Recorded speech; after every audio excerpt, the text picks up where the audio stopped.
যারা নির্বাচন পদপ্রার্থী তাদের সম্পদ বিবরণী নির্বাচন কমিশনের ওয়েবসাইটে চলে এসেছে। নির্বাচন কমিশনকে অনুরোধ করেছি যে আপনারা নিজেরা পরীক্ষা করুন, পরীক্ষা করে আপনারা যদি কোনো স্টেটমেন্টকে আপনাদের মনে হয় সন্দেহজনক, এবং আমি আমার সাংবাদিক ভাইদেরও বলবো তাদেরও যদি মনে হয় যে না এটা পরীক্ষা করা দরকার, এখানে বড় রকম কারচুপি হয়েছে, সেটা যদি আমরা দুদক পাই, আমরা দুদক আমাদের সীমাবদ্ধতা আছে, এই সীমাবদ্ধতার মধ্যেও আমরা সেগুলি পরীক্ষা করব, পরীক্ষা নিরীক্ষা করে বের করার চেষ্টা করব।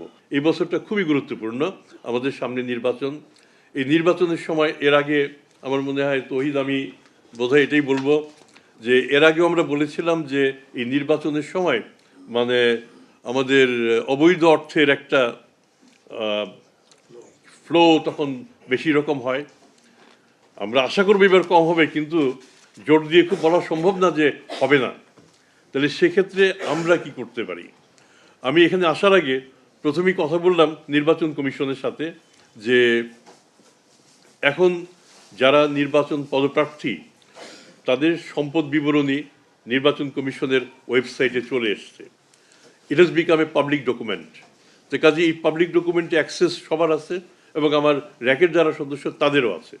তো কাজেই আমি নির্বাচন কমিশনকে অনুরোধ করেছি যে আপনারা নিজেরা পরীক্ষা করুন, পরীক্ষা করে আপনারা যদি কোনো স্টেটমেন্টকে আপনাদের মনে হয় সন্দেহজনক, এবং আমি আমার সাংবাদিক ভাইদেরও বলবো তাদেরও যদি মনে হয় যে না এটা পরীক্ষা করা দরকার, এখানে বড় রকম কারচুপি হয়েছে, সেটা যদি আমরা দুদক পাই, আমরা দুদক আমাদের সীমাবদ্ধতা আছে, এই সীমাবদ্ধতার মধ্যেও আমরা সেগুলি পরীক্ষা করব, পরীক্ষা নিরীক্ষা করে বের করার চেষ্টা করব। এবং এটার জন্য আমরা দরকার হতেই পারে আমরা আমাদের অন্যান্য কর্মকাণ্ড খানিকটা কমিয়ে নিয়ে এসে হলো এই সময়টায় এই কাজটা আমরা করে যাব। তো কাজেই আমি এই দায়িত্বটা বরং র্যাকের সদস্যদের দিচ্ছি, অনুগ্রহ করে আপনারাই এইগুলি পরীক্ষা নিরীক্ষা করুন, এবং পরীক্ষা করে যদি আপনাদের সন্দেহ হয় এবং কিছু সুনির্দিষ্ট প্রমাণ যদি থাকে অনুগ্রহ করে আমাদের কাছে দেন। এটা আমরা এটা নিয়ে আমাদের যে কার্যক্রম সেভাবে এগোবো। আমাদের আইনের সীমাবদ্ধতাটা আপনারা জানেন যে আমাদের অনুসন্ধানের নির্দিষ্ট সময় আছে, তদন্তের নির্দিষ্ট সময় আছে। কাজেই আমরা যদি এখনও কাজ শুরু করি তাতে যে নির্বাচনের আগে কাজ শেষ করতে পারবো সেটা মনে করার কোনো কারণ নেই আইনি বাধ্যবাধকতার কারণে। সেক্ষেত্রে আপনারা যদি সুনির্দিষ্ট জিনিস নিয়ে আসতে পারেন আমরা চেষ্টা করব যতটা তাড়াতাড়ি সম্ভব কাজ শেষ করতে।